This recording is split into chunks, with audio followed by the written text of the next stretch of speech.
I think in general, not always, like I said, this is a general rule, our temperaments are the same throughout the year.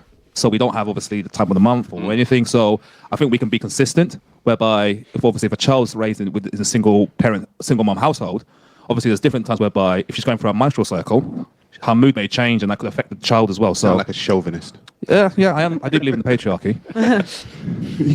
You sound like a misogynist. Do baby fathers get the same stigma? I think that's a bit of a silly comment to make, to be honest with you, to say that children are impacted by the menstrual cycle of their mother. No, they are. We're chemically different every single day. Hey guys, and welcome to Little Black But Another One. It's a blind reaction. We're talking to you guys about whether men make better single fathers, single parents than mothers, or than women do, actually. And I think it's an interesting conversation. The comment that was just made there about the menstrual cycle, listen, hey, look, I can take that into account. I don't think that's absolutely true, but I understand what he was saying in the sense of the fact that the mood can shift, temperament can shift, energy can shift in that time of period. Listen, as a man, I'm going to say this now. If you've been in a relationship with a lady before, you know that shift. You know the shift when the menstrual cycle hits, but that doesn't equate to someone being a better parent than the other person. But I take into account what he said. I know what he meant. You know what I mean? But listen, it's a blind reaction. I don't know what they're gonna say. So on this particular occasion, I can't pre-warn you. Okay, so hey, leave your comments down below whether you agree or disagree. Let us know your thoughts. For those of you who are new to the channel, like it, share, subscribe. For those of you who are returnees, really know what it is, baby. You got the minerals. All right, let's get into this video. Let's not waste much time. And again, leave your comments down below. Confusing for child. That's why men are fathers statistically are better like raising kids after the age of 8 because it's confusing. But to use that as a measure of like how well a parents. It's not saying I'm not putting criticism on the mum. It's just how it is. Yeah, we're wired different. Yeah, for example, I've always said men tend to go with their intellect, where women tend to go with their intuition. That's our difference. It's not a criticism. It's just the way we're built. Yeah, I can't dispute that. Obviously, there is a difference. It's the same reason like women have the majority of the debt is because we're more influenced by like emotion, and like ad campaigns are typically targeted towards women. But are we like looking at that as an effective parent, or as a well, no, and that's the key issue right there. Beautiful argument. I love what she brought up there. Is that what we're looking at as being an effective parent? Now, of course, that can also be a factor because the argument is based upon, they said apparently there's a stat saying that single fathers do better, or their children do better underneath single father homes. How we know that, I don't know. I don't know how we judge that. Is that by academical prowess? Is that by financials? I don't know how they are measuring that, but hey ho, that's what they got as a stat. So let's just run with that and just say, okay, so let's say for instance that is the true stat. I think she made a very important point, which is how do we know that person's a better parent? And you see, God is so powerful because if God was like you and I, you would have killed so many people by now. Because when he made Adam, he had already in his mind thought to make Eve. It's not after he was going to make Eve. He said male and female, he made them. That's in Genesis 1. In Genesis 2, we see Adam being formed, okay? Created in Genesis 1, formed and made in Genesis 2, and then Eve also is formed and brought to life. But male and female, he created them. That was in Genesis 1. He always had it in his mind he was going to make Eve. He never made man to be alone and to think that he was superior. Just because you've been given a leadership role does not mean you're superior as a parent. But we're talking about some of the factors potentially in this generation as to why this may happen. So, mothers may be more emotional, more... moods may change, whatever, etc., etc. I hear that, and that can affect a child as well in terms of stability. I think again, both parties here require one another. Women, women that have grown up with men, and technically, let me say this as well: the world is run by men, thus the rules made up by men. It would make sense that single father homes would do better because they're able to teach them the rules of how to win amongst men. Now, this is why it's important to have both parties, because you actually need the creativity, you need the feminine energy, the receptive energy, you need the ability to express your emotions. We see what happens if men are one of the highest rates of suicide. Why? Because you don't deal with your feminine. You don't deal with emotions. right? Since emotions are women stuff, right? And so that's why you have one of the highest rates of suicide. But that's also why you're also very successful in a world that's run by men. You know the rules of men. So if you raise up a daughter, if a father raises up a man, this is logically me thinking. If a man raises up a daughter, or a father raises a daughter, of course she would survive and win because she would be able to understand the rules of how to win. But what does she miss out on? You already know when you see a lady that's more inclined to their father and they've spent more time with their father figures, how they develop a lot of masculine, but the feminine seems to suffer a little bit, and there's a reason for that, right? But it's all interesting stuff. But that's my personal thought. Let me know down below what you guys think. Let's go. I'm saying it's the same reason. It's because we're more governed by emotions. It's the same reason like men or kids tend to do better with single fathers over single mothers over the age of 8. Okay. Yeah, hence why the two-parent household is the best solution. It's the best solution. 100%. I would have to agree. You would have to agree with That I agree that with what this gentleman here is saying, that Thank you. it makes sense. Well, I agree with the statistics. It does actually make sense. I haven't read the statistics, but it does make sense because, as you said, women are governed by our emotions. This is why two-parent household is necessary. Men and women, we're not the same. It creates a balance. Yeah, and we need each other. Exactly. We're interdependent. Exactly. So for me, I have 2 nieces and a nephew, and I look after them sometimes. And I feel like when I see the mom involved and the father involved, my brother, there's more of a disciplinary energy that my brother holds, that he'll be able to come in and be more a bit structured and, I guess, govern the situation in a different way. Yeah. Not to say it's better, but in a different way. And when those 2 solutions and those 2 different perspectives come together, Yeah.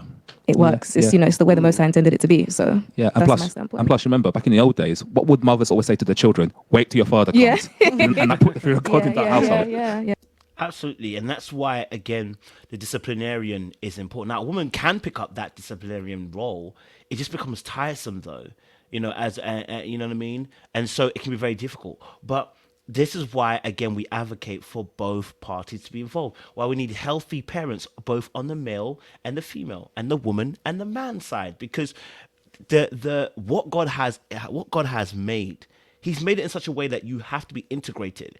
If you have a child, the child needs both parents, not just one. And I'm not talking about 2 women either. I'm talking about needing 1 man, 1 woman.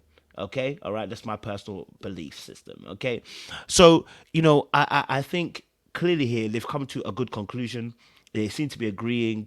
And again, it's because we're agreeing here because it didn't make it one-sided. It made it in sense of how the logic seemed to sit right with the ladies in this particular instance. And also as well, I think because they came to a conclusion which is both parties are needed. You know what I mean? Yeah, and I agree. I'd have to agree. Yeah. So I have a question. Do you guys at what point should mothers put their happiness above their kids? Because we know that single parent households, kids are at a disadvantage, right? So for me, I don't think there's really a good reason to break up a home outside of extreme cheating, abuse, like the extreme scenarios, because I feel like as a mother, you should want to put your kids' happiness above your own. Yeah, I agree. I think at no point, I think once you have children, you have to understand that it's no longer about you. You have to become selfless, and your children are paramount. So, How realistic is that in these days and times, though? I don't know. I don't know. I just Do think you feel like women are putting their happiness before their children's? definitely, most definitely. I think a lot of women nowadays, if you want to say modern day women, they're very materialistic. Very, very materialistic. It's like what you said. We're more likely to be in debt and things like that. Because I guess we all want to go out and get our nails done, get our hair done, stuff like that. The vanity aspect of things. Whereas men primarily wouldn't be doing that. Yeah. Going back to what you said as well, a man would be more like, okay, I'm going to work. My children need to be taken care of. Is there dinner on the table? That type of thing. But with women, it's a bit different. And I don't want to sound like what do people say, pick me and stuff like that. I ain't gonna lie to you, sounds like a pick me. Babe, I love you, but you sound like a pick me. I'm gonna be honest with you. I don't even like saying the term pick me.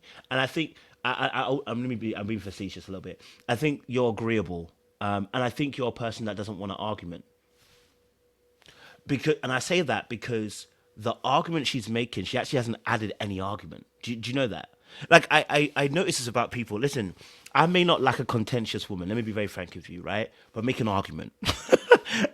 Make an argument. Because I love intellect, I'm a person that looks out for people that, whether you agree with me or disagree with me, can you make a point? Because if what she said there, she didn't add nothing to what that was being said. You know the ones there, fam. No beef with her, but she made nothing additional to what they said. Even just Pearly on the side, look, the white lady.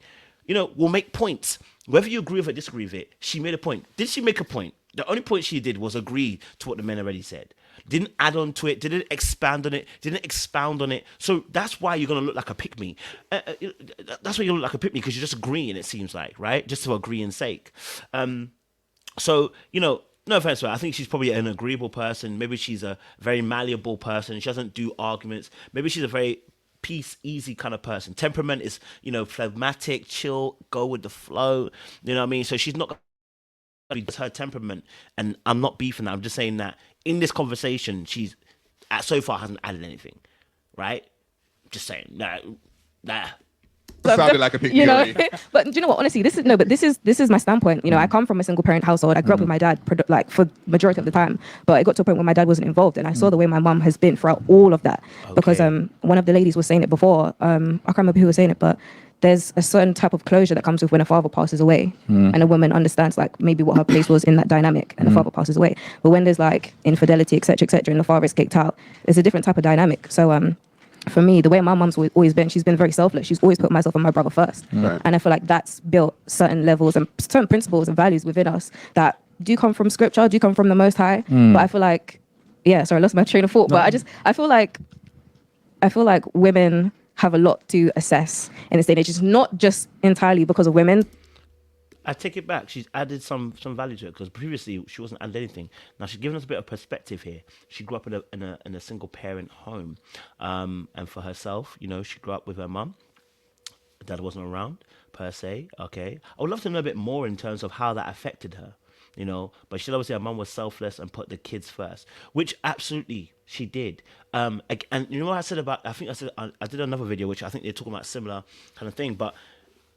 When the question was asked, should a mother put her happiness, aside for the kids? Absolutely, in that regard.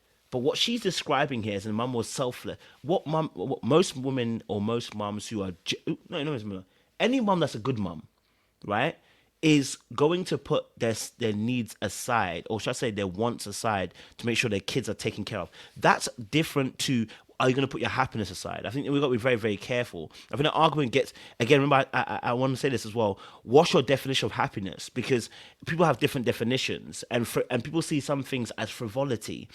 And I think this is really important to the discussion. So as a mother, of course, you're going to put the kids first. Absolutely, right? And someone might say, well, then, and I said this on my other video, should she feed the kids before she feeds herself? I'm starting to realize if you don't feed yourself, how's she going to feed them tomorrow? So it will solve a problem in the short term, but long term, if she ends up dying because she didn't eat enough, I'm not saying kids shouldn't eat, by the way. I'm just saying, what I'm saying is, you put your kids first by putting yourself first. If you don't do that, you can't actually serve them. If I don't love myself, I can't serve you in the fullest capacity, right? So what I'm saying is not that you don't attend to the child's needs, but your needs are equatable, if not more important, because if you're not taking care of yourself, you can't take care of somebody else, right? But in terms of the needs of that child, yes, you must cater for the needs of that child. You must be selfless, of course. Society as a whole has a lot to answer for, but we do need to do a lot of, reflection on what our goals are. And, as you said, women aren't really wanting to have children. So that just shows you right off the bat, women aren't trying to put children for themselves because they don't want to have children. I think the society we live in is quite anti-life. I agree. I think it's quite anti-life, especially when it comes to the importance of children. Like we've just had, in America, the Roe versus Wade case, and people have gone crazy about it. And it's like people are now arguing whether or not life should exist. And I think that is actually, it speaks to the society in which we live in. It's just an anti-life society. You know what I think about a lot? If it was a dog that they were pulling off the limbs one by one, crushing the soul and skull and sucking it out of the womb, people would have a different opinion. It's crazy. But it's weird because when it's like an actual kid, they don't care. Yeah. I think the type of comments, because I saw a few things online and people going up to people asking what are your views, and the type of comments that I saw women making, I'm just like, wow, is this how far gone far gone we are in society? Yeah. Your perspective and your... When you put it like that, it does sound a bit different still. I'm not going to lie to you. We're talking about cutting off limbs and crushing skulls. It does sound a bit different. I ain't going to lie to you. It does sound a bit different, It does sound a bit different. But that's a conversation for another day. Opinion's your own. But We need to have, we need to value life celebrating. more. They're actually Exactly, we need to value celebrating life more. We babies, really like, do. dying. Well, and they even, like I was doing interviews the other day and someone was like, oh, you're brainwashed because you're American. I'm like, why is it when a girl has an opinion that's not the same as most women where I'm automatically brainwashed? Like, can't as a woman, I think for myself, or you? No, you're supposed to go down the liberal, I guess, Yeah. left-leaning Yeah, line definitely. as a woman. Yeah. Yeah. Is what you're supposed to do. Yeah. And if you're a conservative woman, then yeah, you're brainwashed and you're a pick-me Yeah, or but whatever. you get to the point, like, you know, you're having a conversation like, what is a woman now? Like, you don't want to have kids, but what is a woman? Like, you see that now as well. You know, there's Yeah. like that commentary that comes from that side of the aisle. So Yeah. how much degeneration can you push in society before people go, now I've had enough? Yeah, I remember I saw a meme the other day, and it has a picture of Wonder Woman and the debate whether a woman. So the first meme was in 1960, this was Wonder Woman. Yeah. Now, what is a woman? Yeah, it's true. I think it's kind of like a good thing though that we are kind of moving away from this representation. So, let me just cancel this. Just to add this part, I think obviously with this, because the conversation was quite interesting as well. They came to a good conclusion as well, because they actually agreed and came to a civilized place, which is actually what we need. So someone mentioned, the young lady mentioned something. Just Pearl, the white lady, said something. If I don't agree with what other women, you know, say, I'm brainwashed, and it's quite interesting, right? Because what these kind of arguments, and I'm not just her per se, I'm talking about in general. When we talk about red pill or manosphere or anything like that, one of the interesting things is they want women to agree.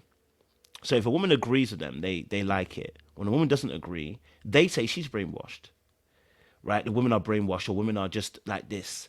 And it's really interesting because both parties see each individual as sees the other party as being brainwashed, right? Men say the same about women and women say the same about men.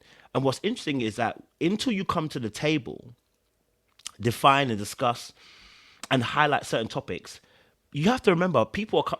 I've started to be a bit more. I don't want to even say more graceful, but I'm starting to realize people have different perspectives because they're coming from different backgrounds, bro, and they see things differently. So I need to sit down with you and actually ask you, what the frick did you see? Tell me what you see when you look at me.